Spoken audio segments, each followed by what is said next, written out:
அன்று முதல் இன்று வரை போஸ்டர் ஒட்டினீர்கள், கொடி கட்டினீர்கள், நலத்திட்ட உதவிகள் வழங்கினீர்கள். உங்களுக்குத்தான் மாவட்ட கழக செயலாளர் பதவி வழங்கிய ஒரே தலைவர் நம்ம தலைவர். நம்மளுடைய உயிர் மூச்சு நாடி அனைத்து தளபதி தான். தளபதியை தாண்டி நமக்கு வேற எதுவும் இல்ல. எனக்கு சீட்டு தான் என்று கேட்ட எவனுக்கு நான் சீட்டு கொடுக்கல.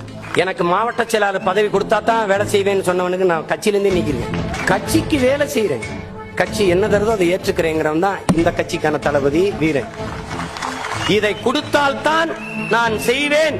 நான் போஸ்ட் ஓட்டினேன், நான் துண்டறிக்கை கொடுத்தேன். அப்ப எனக்கு சீட்டு, அப்ப அதை எதிர்பார்த்தா இதெல்லாம் கொடுத்தியா?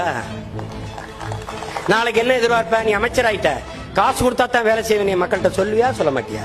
அதனால என்ன செய்யறது? தொடக்கத்திலே துண்டிச்சு அனுப்பிடுது. இல்ல போ, இந்த பயணத்தை வெற்றிகரமா நான் முடிப்பேன்னா என்னை பின்தொடரு, விலகி நின்று